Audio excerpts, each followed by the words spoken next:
I'm going to speak about the doctrine of creation with respect to a missional ecclesiology. I spend half my time in Canada and half my time in the US. And I'm finding in both of these countries, certainly, John Locke's definition of the church is assumed by so many. And that is that the church is a free and voluntary society of individuals who hold in common private religious beliefs. Now, clearly, this definition places the church squarely in the privatized realm where the Christian faith has very little to do, if anything, with the public life of culture. Leslie Newbegin, on whom I did my PhD work, points to the same problem. He comments about the choice of the word ecclesia by the New Testament writers as over against two other Greek words, herenos and theosos, that were chosen by the enemies of the church, and notes that the New Testament writers never use the words herenos and theosos, and the enemies of the church don't use the word ecclesia.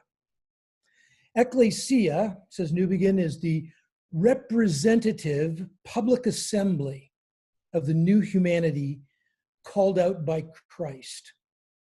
And the herenos, or the theosos, are private religious communities concerned with future and otherworldly salvation for its individual members. Newbegin then comments wistfully that the church in the West today has become a herenos and a theosos, betraying the bold and faithful stance of the early church. Now, of course, allowing the church to be defined in this way is simply capitulation to the idolatry of Western culture, allowing humanism to define who we are. Paul Minier, in his classic book, Images of the Church in the New Testament, unfolds 96 different images for the church. And so I ask, and I have asked myself often, which of these images helps us to counter this captivity to the idolatry of the Western story? And I've found myself again and again, and now even more recently, more urgently, returning to the image of the new humanity, or the true humanity image that is found in Paul's letters. And by the way, Minier lumps together the image of the new humanity with other images, the last Adam, the new creation, and first fruits. But if this image of the true humanity is to be a challenge and a correction to the privatization of the church, it is going to be essential, and this is where what I'm speaking about connects with the book by Bruce and Craig. It will be essential to have a good doctrine of creation and a deep understanding of the place of humanity in it as the backdrop for ecclesiology. Unfortunately, North Americans have not only privatized the church, they also have very poor and in some cases almost non-existent doctrine of creation, which informs, of course, their privatized ecclesiology. Genesis 1 gives us a picture of what Adamic humanity was called to be. We just heard from JB something about that. Called to be culture makers, whose whole culture and social life is to be centered in God's lordship, and that they are to produce a culture that is to reflect his glory, as Bobbing puts it, as they stamp the image of God on the creation as his image. Blessing. And this is a rich word that speaks of holistic creational flourishing, both of humanity and the creation. Blessing is pronounced on their vocation.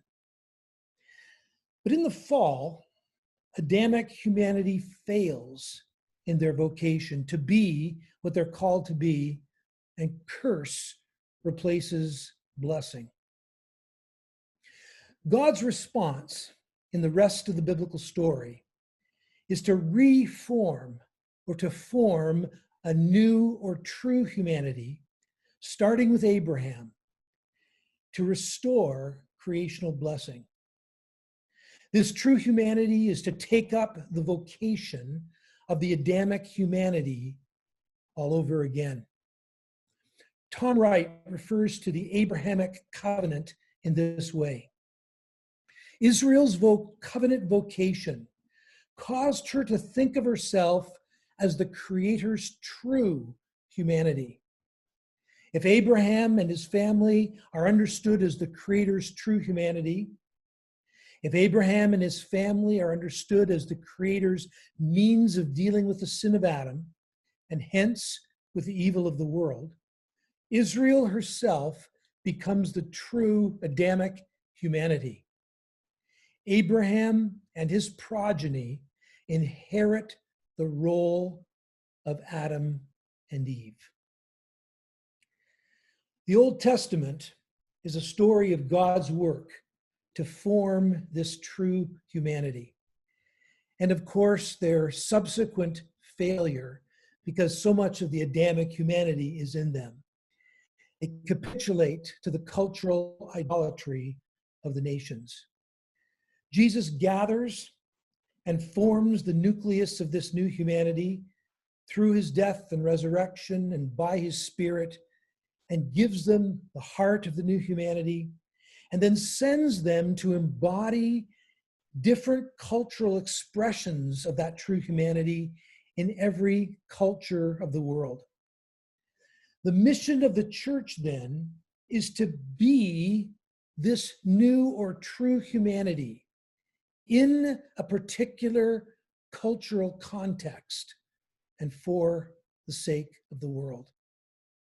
Again, what it means to be the true humanity as a people who carry out every aspect of their social and cultural lives under the authority of the Lord will be deeply informed by a solid understanding of the origination of the Adamic humanity and the backdrop of a rich doctrine of creation that includes blessing. And when the church is put into this biblical theological context against the backdrop of creation, it will stand staunchly against any privatization of the church into a theosos or a hieros, into a private religious community concerned only with the future and otherworldly and individual salvation of believers. Thank you.